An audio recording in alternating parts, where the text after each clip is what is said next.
Hello everyone, আসসালামু আলাইকুম। আশা করি সবাই ভালো আছেন। আজকে চলে এসেছি একদমই নতুন একটা রেসিপি নিয়ে।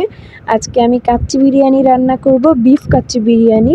তো রেসিপিটা আপনাদের সাথে শেয়ার করলাম। তো চলুন দেরি না করে আজকের ভিডিওটি শুরু করা যাক। এখানে আমি প্রায় 2.5 কেজি পরিমাণ গরুর মাংস নিয়ে নিয়েছি, আর মাংসটাকে আমি বেশ বড় বড় করেই কেটেছি। এখানে হাড় চর্বিযুক্ত মাংসই নিয়েছি। তো এবার এর মধ্যে আমি দিয়ে দিচ্ছি 1 কাপ পরিমাণ টক দই। টক দই দেওয়ার পর দিয়ে দিচ্ছি খোসাসহ কাঁচা পেঁপে বাটা 1 কাপ পরিমাণ।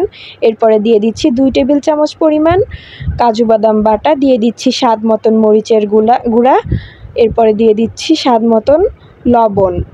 এখানে কিন্তু পরে মরিচের গুঁড়া বা লবণ অ্যাড করার কোনো সুযোগ নেই, তাই একবারেই দিবেন। এরপরে আমি দিয়ে দিচ্ছি 2 টেবিল চামচ পরিমাণ জিরার গুঁড়া। এরপরে দিয়ে দিলাম 1.5 টেবিল চামচ পরিমাণ রসুন বাটা, 2 টেবিল চামচ পরিমাণ আদা বাটা, দিয়ে দিলাম গোটা মশলা। এখানে এলাচ, দারুচিনি আর তেজপাতা দিয়ে দিয়েছি। এরপরে আমি দিয়ে দিলাম সয়া সস 2 টেবিল চামচ পরিমাণ। এখানে আমি রাঁধুনি রেডিমিক্স কাচ্চি বিরিয়ানি মশলা দিয়ে দিয়েছি 2 প্যাকেট, এখানে গুঁড়া মশলাটা ইউজ করবেন। এরপরে দিয়ে দিয়েছি 1 কাপ পরিমাণ পেঁয়াজ বেরেস্তা, আর দিয়ে দিয়েছি 3 টেবিল চামচ পরিমাণ ঘি। এরপরে মশলাগুলোকে খুব ভালোভাবে মাংসের সাথে মাখিয়ে আমি 2 ঘন্টার জন্য রেখে দিব।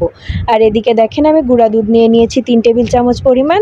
এর মধ্যে 1/2 কাপ পরিমাণ গরম পানি মিশিয়ে আমি দুধটাকে বানিয়ে নিলাম। এরপরে এর মধ্যে আমি দিয়ে দিয়েছি জাফরানি রং, এটা আমি কালারের জন্যই দিয়েছি। আর এদিকে হচ্ছে আমি আলু কেটে নিয়েছি বেশ বড় বড় সাইজ করেই।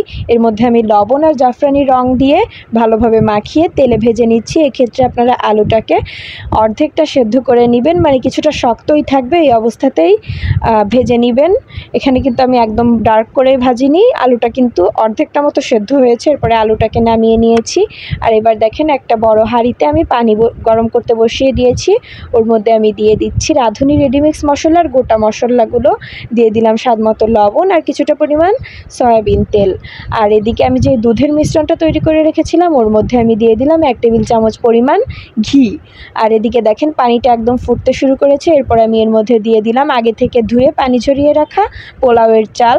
এরপরে হচ্ছে চালটাকে আমি 50% পর্যন্ত সেদ্ধ করে নিব। এখানে কিন্তু চালটা পুরোপুরি সেদ্ধ হয় নাই, ভেতরে একটা আস্ত দানা থেকে গেছে। তো এবার আমি চালটাকে নামিয়ে পানি ঝরিয়ে নিয়েছি। আর এদিকে আমি সেই মাংসটাকে 2 ঘন্টা পর যেই হাঁড়িতে রান্না করব সেই হাঁড়ির মধ্যে দিয়ে দিয়েছি। আর এর উপর দিয়ে আমি ভেজে রাখা আলুগুলোকে ছাড়া ছাড়া করে মানে ছড়িয়ে দিচ্ছি ফাঁকা ফাঁকা করে, যাতে একটার গায়ে একটা লেগে না থাকে। এখানে আমি বেশ বড় সাইজের একটা পাত্র নিয়েছি, যাতে বিরিয়ানিটা রান্না করতে সমস্যা না হয়, কারণ এখানে আমরা মাংস আর ভাতটাকে একবারেই বসিয়ে দিব।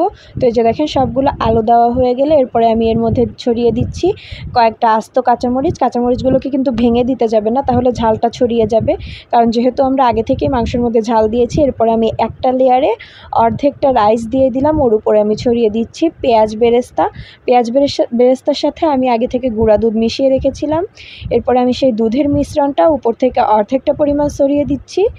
দুধের মিশ্রণটা দেওয়া হয়ে গেলে আমি এর মধ্যে দিয়ে দিচ্ছি কেওড়া জল। এখানে প্রায় 3 টেবিল চামচ পরিমাণ কেওড়া জল আমি পুরা ভাতের উপর ছড়িয়ে দিয়েছি।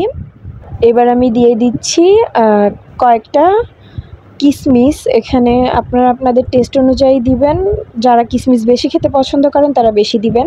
তো কিশমিশগুলো ভালোভাবে ছড়িয়ে দেওয়ার পর আমি আবার আরেকটা লেয়ারে রাইস দিয়ে দিয়েছি, পুরোটা রাইস দিয়ে দিয়েছি। এবার এর উপরে আমি আবার পেঁয়াজ বেরেস্তা ছড়িয়ে দিয়েছি। এখানে এই পেঁয়াজ বেরেস্তাটাও গুঁড়া দুধ দিয়ে মাখানো ছিল। এর উপরে আমি কতগুলো কাঁচামরিচ, আস্ত কাঁচামরিচ গেঁথে গেঁথে দিচ্ছি ভাতের ভিতরে ঢুকিয়ে ঢুকিয়ে। এই যে দেখেন এখানে কাঁচামরিচটা দিলে খুব সুন্দর একটা ফ্লেভার আসে, এর কারণেই কাঁচামরিচটা দেওয়া। এরপরে আমি আবার কতগুলো কিশমিশ ছড়িয়ে দিচ্ছি। তো কিশমিশগুলো দেখেন ছড়িয়ে দেওয়া হয়ে গেছে। এবার আমি যে বাকি অর্ধেক দুধটা ছিল সেই দুধের মিশ্রণটা আমি পুরোটাই দিয়ে দিচ্ছি এবার। এই যে দেখেন এটা দিলে কিন্তু খুব সুন্দর একটা কালার আসবে, একদম কাচ্চি বিরিয়ানির কালারটাই আসবে। তো এই যে দেখেন আমি সেই দুধের মিশ্রণটা পুরোটা দিয়ে দিয়েছি। এরপরে আমি আবার দিয়ে দিচ্ছি কেওড়া জল আর দিয়ে দিচ্ছি কিছুটা পরিমাণ গোলাপ জল। এরপরে এই যে এরকম বড় একটা ডান্টাওয়ালা কিছু নিয়ে সেটা দিয়ে রাইসটা এরকম গর্ত গর্ত করে দিবেন, যাতে ভিতরের বাবলগুলো রান্না করার সময় উপরের দিকে এসে আবার নেমে যেতে পারে। এই যে দেখেন সুন্দর করে ফুটো ফুটো করে দেওয়ার পর এবার আমি ঢাকনা দিয়ে ঢেকে দিব। তো প্রথমে হচ্ছে আমি ঢাকার জন্য আটা মাখিয়ে নিয়েছিলাম, তো আটাটাকে চারিপাশে দিয়ে এই যে আটার উপরে আলতোভাবে ঢাকনাটাকে রাখবেন। এরপর এইভাবে চারি সাইড দিয়ে আটাটাকে উঠিয়ে উঠিয়ে ঢাকনাটাকে পুরো টাইটভাবে আটকে দিবেন, যাতে এর মধ্যে কোনো হাওয়া ঢুকতে না পারে। এই যে দেখেন এখানে আমি খুব ভালোভাবে একদম টাইট করে ঢাকনাটাকে আটকে দিয়েছি, যাতে এখান থেকে কোনো হাওয়া বেরোতে না পারে। এরপরে এটাকে আমি চুলার উপরে বসিয়ে দিব। চুলাটা অন করে প্রথমে 10 মিনিট একদম হাই হিটে জাল করে নেবেন। এরপরে একটা তাওয়া ভালোভাবে গরম করে সেটা বসিয়ে দিয়ে একদম লো ফ্লেমে এটাকে 1 ঘন্টা মতো রান্না করে নিলে হয়ে যাবে। এই যে দেখেন এবার এভাবে করে আমি সেই আটাটাকে ছাড়িয়ে নিলাম। এই যে দেখেন বিরিয়ানিটা কিন্তু একদম পারফেক্টভাবে হয়ে গেছে। এরপরে আলতোভাবে মিশিয়ে নিয়ে উঠিয়ে নিলেই হয়ে যাবে। এখানে আমি বিরিয়ানিটাকে আলতোভাবে মিশিয়ে নিয়ে এই যে প্লেটে সার্ভ করছি। সবথেকে সহজ উপায়ে ঘরে থাকা অল্প উপকরণ দিয়ে আপনারা এইভাবে কাচ্চি বিরিয়ানি রান্না করতে পারবেন। আর ভিডিওটি ভালো লাগলে অবশ্যই চ্যানেলটা সাবস্ক্রাইব করে দিবেন এবং পাশে থাকা বেল আইকনটিতে ক্লিক করে দিবেন। আর ভিডিওটিতে লাইক, কমেন্ট অ্যান্ড শেয়ার করে পাশে থাকবেন। ধন্যবাদ।